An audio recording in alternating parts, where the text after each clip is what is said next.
lecture qui est L'As de cœur de Morgane Moncomble. Alors ce livre a été publié chez Hugo Roman, alors surtout ici Hugo Poche, voilà, donc ce sont les livres qui sont dans la catégorie New Romance. Donc c'est un roman qui va naviguer entre problèmes familiaux, jeux d'argent et amour, mais c'est aussi une histoire sur la reconstruction de soi. Un livre qui fait un petit peu plus de 500 pages, si je ne me trompe pas. Pour faire un petit résumé d'histoire, on va suivre Rose qui est une super détective qui est capable de capter les mensonges des gens et surtout de compter les cartes au poker. Elle a aussi une très grande capacité à décrypter les émotions des gens au poker et de savoir quand ils bluffent et quand ils ne bluffent pas justement. Et nous avons également Lévi. Alors son nom de famille il est un petit peu trop compliqué à prononcer, je vous avoue, donc on va rester sur Lévi. Donc Lévi est un joueur de poker professionnel depuis 10 ans et cette année il s'est décidé, il allait tout simplement prendre sa revanche envers une personne en particulier, c'est Tito. Alors Tito l'a brisé, voilà, tout simplement, il l'a trahi.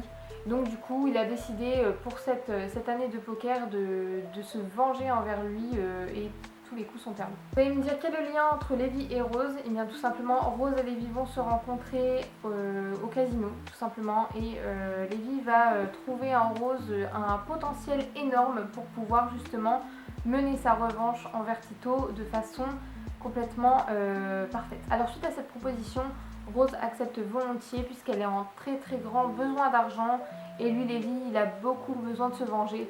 Donc du coup les deux ils trouvent un compromis et sont partants tous les deux pour cette aventure. Et peu à peu la mission professionnelle qui s'était donnée tous les deux va devenir un petit peu plus intime puisqu'il va y avoir des secrets qui vont être avoués. Et surtout nous allons voir que leur méfiance naturelle à tous les deux va finir par s'adoucir et les barrières vont finir par tomber. Alors ce que j'ai aimé dans ce livre, tout d'abord c'est l'originalité du cadre de l'histoire, c'est-à-dire qu'une histoire sur du poker, une romance avec des joueurs de poker, ça n'est pas beaucoup arrivé, je crois que ça n'est même jamais arrivé. J'avais jamais lu de romance dans cet univers-ci et franchement ça m'a beaucoup plu. On apprend plein de choses sur le poker parce que voilà on a beaucoup de descriptions etc. sur les jeux, sur les règles au poker etc. Et surtout sur le vocabulaire du poker. Moi il y avait plein de choses que je connaissais pas et j'ai appris beaucoup de choses du coup à travers ce livre. Alors autre chose que j'ai beaucoup aimé dans ce livre, c'est le fait que ce soit un enemy to lovers. Forcément moi c'est une trope que j'aime énormément. Et là franchement l'Enemy to Lovers il a été fait mais à la perfection, j'ai adoré. En plus de ça on peut voir que ce sont quand même deux caractères très forts. Voilà, Rose a un sacré caractère avec le bluff et Lévi aussi. Et on voit que tous les deux ils baissent petit à petit leur garde et c'est ça qui est super agréable dans l'Enemy to Lovers. C'est la transition entre ces deux états si je peux dire ça comme ça. Alors je sais que la trope Enemy to Lovers peut être un petit peu trop redondante dans le sens où voilà on a vite capté le schéma d'histoire. Mais croyez-moi, il y a des rebondissements dans cette histoire auxquels on ne s'attend absolument pas. Moi franchement j'étais choquée et c'est ça qui rend vraiment l'histoire beaucoup plus dynamique. C'est pas juste une romance, il y a toute une histoire autour avec la revanche, les problèmes familiaux, la reconstruction de soi et en plus de ça le mystère. C'est vraiment très bien exécuté. On n'a pas que de la romance, on a plein d'histoires autour. On trouve un équilibre parfait entre le dynamisme de l'histoire avec le poker, la revanche etc.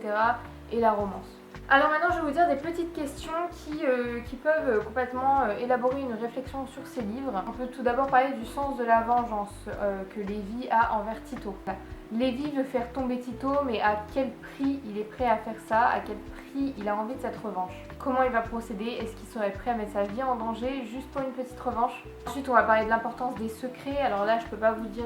je peux pas vous former une question parce que tout simplement ce serait spoiler le livre, mais l'importance des secrets, pourquoi? Parce qu'il y a un plot twist qui va complètement justement, si je peux me permettre le jeu de mots, redistribuer les cartes dans l'histoire et qui va surtout permettre un nouveau dynamisme, une nouvelle ouverture sur cette histoire qui était déjà géniale. On a aussi sur le fait de contrôler, voilà, il faut surtout parfois accepter de perdre. Beaucoup ce sujet qui est abordé dans le livre, voilà, l'acceptation de perdre un jeu, de perdre de l'argent, etc.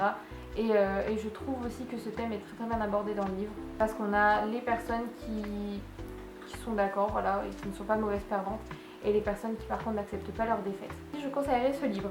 Tout d'abord, je conseillerais ce livre forcément aux fans de romance, mais surtout aux fans de mystère et de surprise. Voilà, pourquoi? Parce que cette histoire, elle est surprenante, elle est surtout très stratégique. Une histoire qui est différente des autres histoires qu'on a l'habitude de voir, parce que souvent on voit voilà, deux étudiants aux États-Unis avec voilà, le garçon qui est populaire, la fille qui est moins populaire.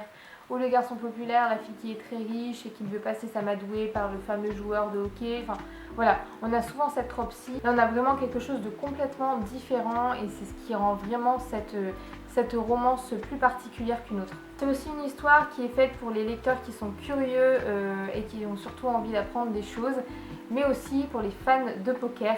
Voilà, là c'est vraiment le livre parfait pour vous. Sachez surtout que même sans avoir de connaissances au préalable sur le poker, vous pouvez complètement comprendre l'histoire, voilà, puisque tous les termes techniques sont expliqués au fur et à mesure. Vraiment, vous n'avez aucune chance de vous perdre dans le récit puisque tout est bien expliqué et les termes ne sont franchement pas très compliqués, vous verrez. Ce livre est aussi fait pour les amateurs de romance, mais sans qu'il y ait de clichés sentimentaux, dans le sens où voilà, c'est une romance, mais ce n'est pas une histoire comment dire, un peu cucu avec de l'eau de rose. Là c'est vraiment de la romance sans qu'il y ait de surplus. Sachez aussi qu'il y a des trigger warnings dans ce livre, c'est très important de les mentionner parce que voilà, ça peut être des sujets un petit peu touchants pour certains lecteurs et lectrices. Tout d'abord on a l'abus, on a la manipulation aussi, on a les problèmes familiaux, on a de la violence et on a surtout le problème de l'addiction qui est très présent à travers le livre. Voilà, c'est vraiment les trigger warnings qu'il ne faut pas oublier de mentionner à chaque fois. C'est des histoires qui ne peuvent pas plaire à tout le monde. Ce livre en particulier ne peut pas plaire à tout le monde de par ses trigger warnings, donc c'est pour ça qu'il est très important de les mentionner. Enfin bref, voilà, moi j'ai terminé pour ma petite revue. N'hésitez pas à me dire dans les commentaires si vous avez déjà lu ce livre et ce que vous en avez pensé. Alors je sais qu'il y a un deuxième tome, mais je ne l'ai pas encore lu. Voilà, si un jour je le lis, je vous en dirai des nouvelles. Bien évidemment, c'est prévu. Et voilà, en tout cas, moi c'est un livre que j'ai beaucoup aimé. Les trigger warnings, je vous avoue, ne m'ont pas repoussé dans le sens où voilà, j'ai été prévenue et donc ça m'a aidé à mieux appréhender l'histoire. Et franchement, je pense que je mettrai bien la note de 4,5 sur 5 dans mon carnet de lecture pour ce livre parce qu'il était vraiment génial et en plus de ça, je l'ai lu en une journée. J'ai lu en une journée tellement j'étais happée par le truc, tellement j'étais maintenue en haleine tout le long de l'histoire. C'est pour ça que je lui mets cette note. Donc voilà, n'hésitez pas à me dire dans les commentaires quelle note vous avez mis à ce livre aussi si vous l'avez lu. Et si vous ne l'avez pas lu, dites-moi si vous avez été tenté de le lire grâce à moi. Et moi je vous retrouve très bientôt dans une prochaine vidéo. Salut!